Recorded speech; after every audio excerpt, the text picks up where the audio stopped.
나를 힘들게 한 건 언제나 나였다. 방구석 독서. 머릿속에 걱정이 아닌 눈앞의 현실과 마주하라. 지붕은 햇빛이 밝을 때 수리해야 됩니다. 어두울 때 수리하면 구멍난 곳을 찾을 수 없기 때문이겠죠. 다양한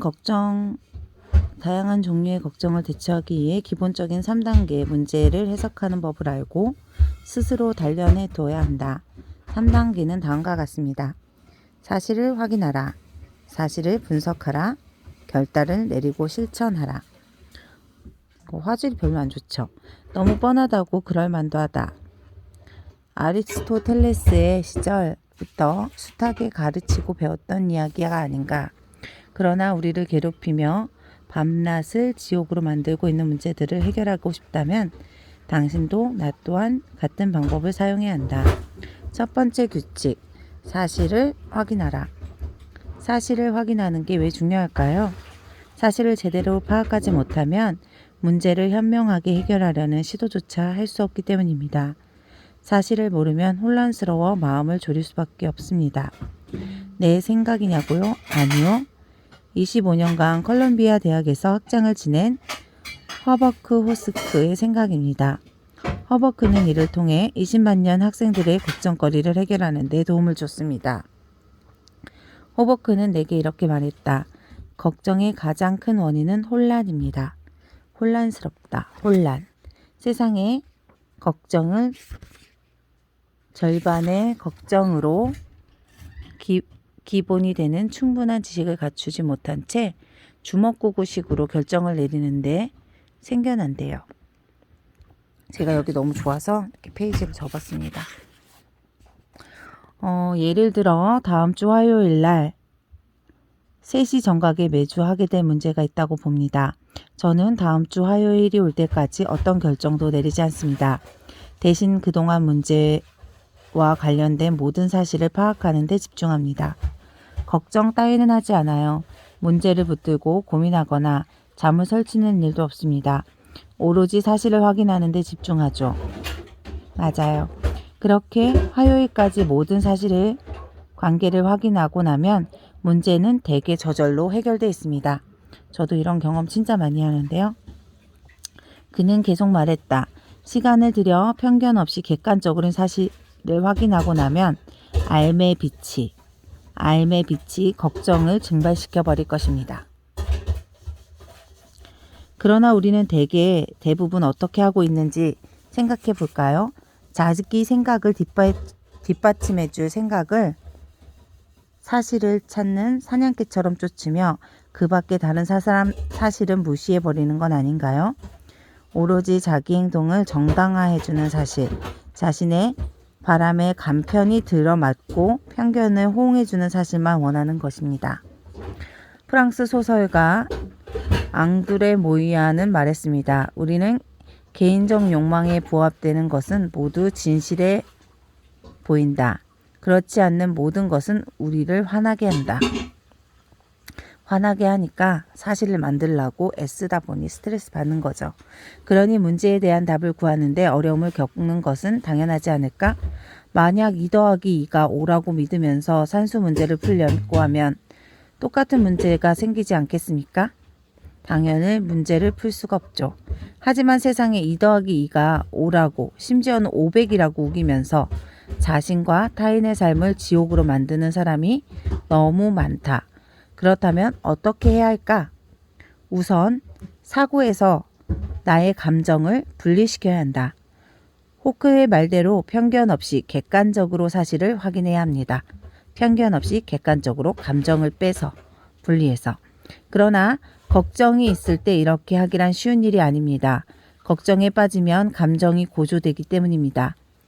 이럴 때 문제로부터 한 발짝 비켜서 사실 명확하고 객관적으로 보는데 도움이 될 만한 2가지 방법이 있습니다. 첫째, 나 자신이 아닌 다른 누군가를 위해 정보 수집을 한다고 믿어라. 사라랑 넘겼습니다. 이렇게 하면 증거에 대해 넘겼는데 다시 돌아갔어요. 이렇게 되면 증거에 대해 냉정하게 편견 없는 시선을 갖추고 감정을 배제하는 데 도움이 됩니다. 둘째, 때때로 나와 비슷한 입장의 반대의 변호사가 된 듯 생각하라. 다시 말해 내 생각에 반대되는 사실은 나의 바람과 어긋나고 내가 마주하고 싶지 않은 모든 사실을 찾으려 노력하는 것이다. 그리고 나서 나의 입장을 반대되는 입장을 둘 다 적어본다. 그러면 대개 양쪽의 극단 사이에 어딘가에 진실이 있음을 깨달을 것이다. 두 번째 규칙. 두 번째 규칙은 사실을 분석하라. 내가 값비싼 경험을 통해 알게 된 바로는 사실 글로 적은 후 분석하는 편이 훨씬 쉽다. 실제로 사실을 종이에 적으면 문제를 명확하게 기술하는 것만으로 합리적인 결정을 내리는데 큰 도움이 된다. 제네럴 모스터의 전자부품 자회사인 데코의 창업자이자 27년간 제네럴 모스터에서 연구부장으로 지낸 발명 천재 찰스 캐더링은 이렇게 말한 바 있다. 문제를 명확하게 기술했다면 절반은 해결한 것이다. 세 번째 규칙, 결단을 내리는 것을 실행하라. 확고한 결론에 도달하지 못하고 미친 듯이 제자리를 빙빙 돈다 보면 신경쇠약에 걸려 인생의 나락에 빠지게 된다. 일단 명쾌하고 확실한 결정을 내리는 것만으로 결정의 50%는 없앨 수 있다. 그리고 그 결정을 실천하기 시작하면 나머지 40%도 사라진다. 다음 단계를 거치는 것만으로 걱정의 90%는 사라지게 될 것이다. 1단계, 걱정하고 있는 것을 정확히 적는다. 2단계, 그와 관련해 나갈 수 있는 일을 적는다. 3단계, 무엇을 할지 결정한다. 4단계, 결정한 바를 즉시 실행에 옮긴다. 미국 심리학자이자 철학자 윌리엄 제임스는 이렇게 말했다. 일단 결정을 내리고 실행할 일만 남았으면 결과에 대한 모든 책임의 근심은 완전히 잊어버려라. 즉 사실을 기초하여 신중하게 결정했다면 행동으로 옮기라는 뜻이다. 더는 생각하지 마라.